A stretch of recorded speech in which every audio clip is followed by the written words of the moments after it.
Setelah kepemimpinan Al-Muwahhidun tumbang, genggaman dinasti Mariniyah dimulai abad ke-13 di Maroko. Fez menjadi ibu kota dinasti ini. Setelah kota Fez dikuasai dan dibangun kota baru, dinasti ini merambah ke utara Maroko.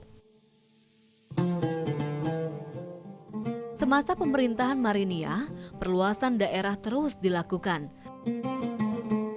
Dan pada masa ini pula, mulai dikomersilkan wilayah Selat Gibraltar.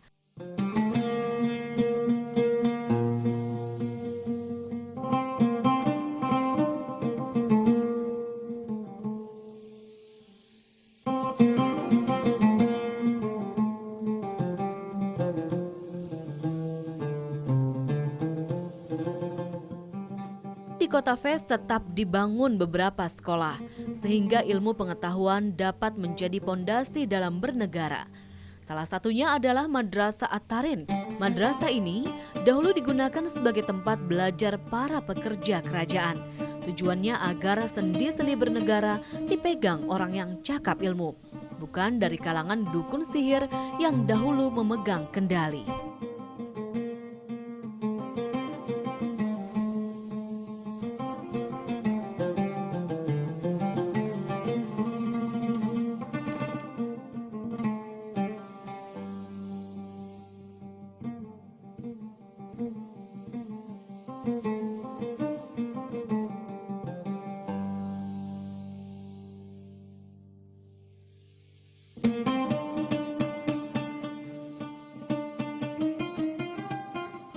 Madrasah At-Tarin dibangun oleh Sultan Abu Said Utsman II pada tahun 1310 Masehi.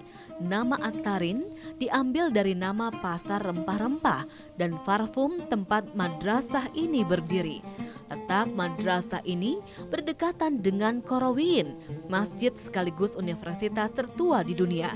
Dengan adanya pusat pendidikan pada masa itu, maka kota Fez dijuluki sebagai kota ilmu.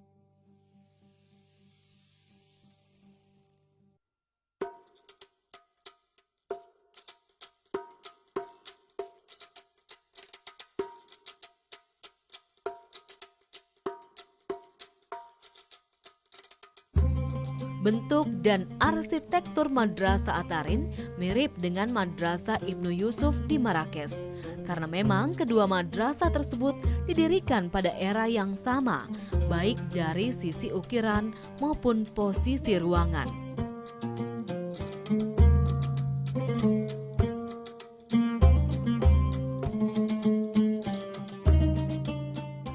Keramik kecil Zeli tersusun rapi pada marmer berplester. Kolam di tengah madrasah digunakan untuk berwudu. Hingga kini, berwudu dengan air secukupnya menjadi warisan turun-temurun di Maroko. Budaya ini terus dilestarikan dalam rangka menghemat sumber daya air untuk anak cucu mereka.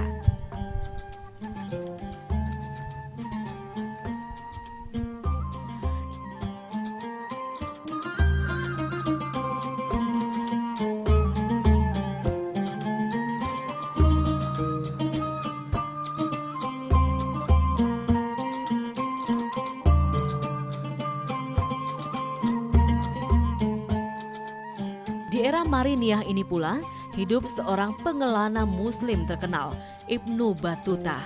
Haji Abu Abdullah Ibnu Battuta lahir di Tanger tahun 1304 Masehi.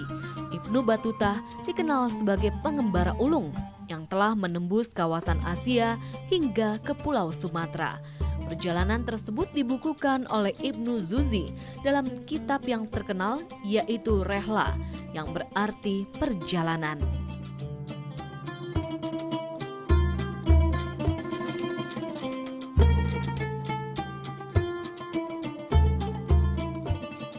Namun kisah kecemerlangan tidak diikuti dengan persatuan yang baik. Ketika itu, dinasti Mariniyah tidak cukup kuat berkuasa dibanding kepemimpinan sebelumnya Al-Muwahhidun. Bahkan, pemerintahan Maroko melemah setelah bermunculan kerajaan-kerajaan kecil. Namun kisah kecemerlangan tidak diikuti dengan persatuan yang baik.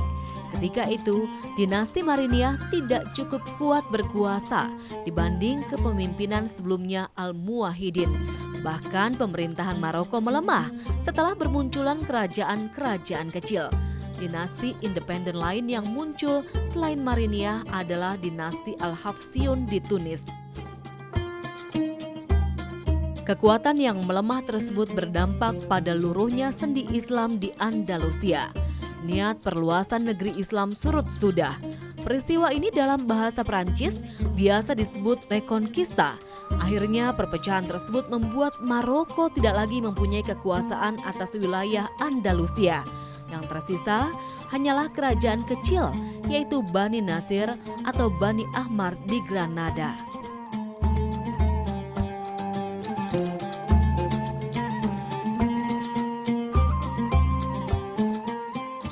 Ibnu Battuta keluar dari kota Tanger untuk berkelana pada tahun 1326 Masehi pada usia 22 tahun.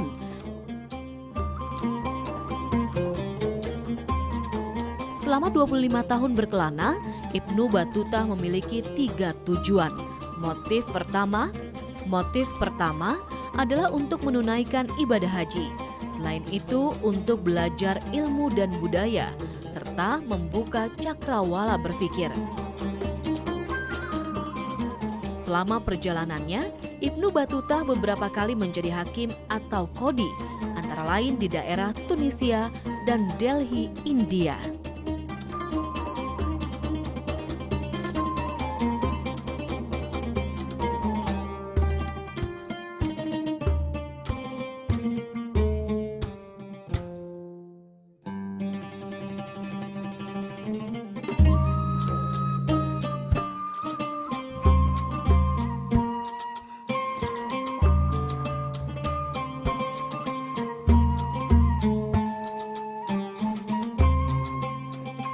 Ibnu Battuta wafat pada tahun 1377 Masehi.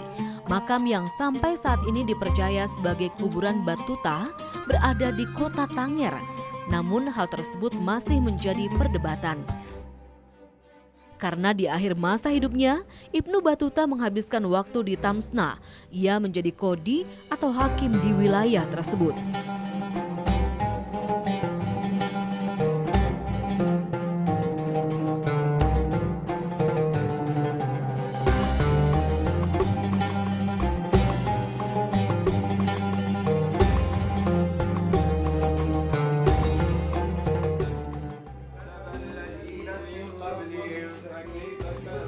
Meski masih menjadi kontroversi, makam Ibnu Battuta terus diziarahi. Umat di dunia tidak akan melupakan jasanya sebagai salah seorang pembawa panji Islam ke penjuru Asia.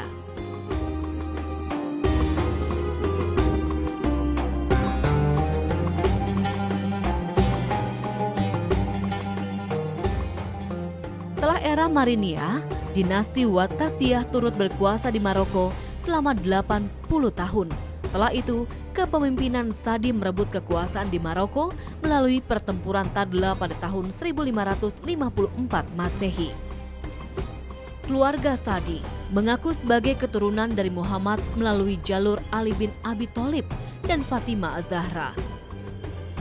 Para Sadi datang dari Takmader, lembah Sungai Dra, utara Zagora. Nama Sadi atau Sa'dian berasal dari Sa'ada yang berarti keselamatan.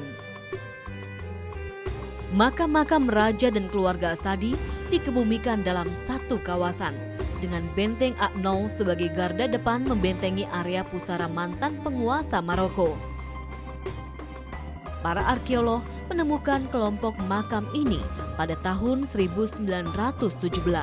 Setelah itu direnovasi oleh Raja Alawiyin. Sultan yang paling terkenal dari dinasti Sadi adalah Ahmad Al-Mansur. Al-Mansur mendapat julukan The Golden King karena kekuatannya. Salah satu mahakarya yang dibuatnya adalah Istana Al-Badi yang terletak di Marrakesh. Al-Badi berarti istana yang tak tertandingi. Dibangun oleh Raja Sadi pada tahun 1578 Masehi.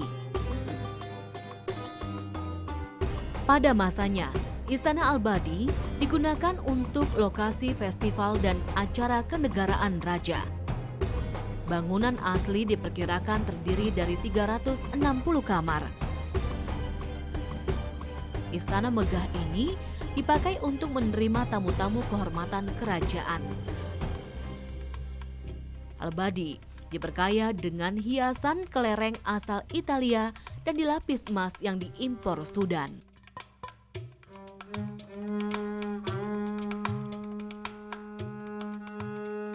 Pembangunan istana ini terinspirasi dari mahakarya Istana Alhambra di Granada, Andalusia. Pembangunannya memakan waktu lebih dari 25 tahun. Kini sayangnya, kemegahan dan kemewahannya hanya tinggal cerita. Ketika era dinasti Sadi berakhir, bahan bangunan dan permata di istana ini diboyong untuk membangun istana Raja Alawiyin di Meknes, dinasti yang berkuasa setelahnya.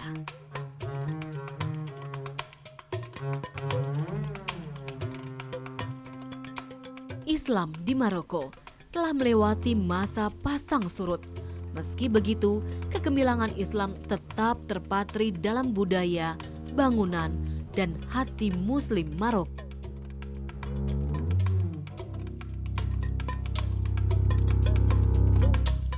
Alhamdulillahirrabbilalamin pemirsa, akhirnya selesai juga perjalanan kita kali ini membuka cakrawala Islam di negeri matahari terbenam. Saya Oki Setiana Dewi, wassalamualaikum warahmatullahi wabarakatuh.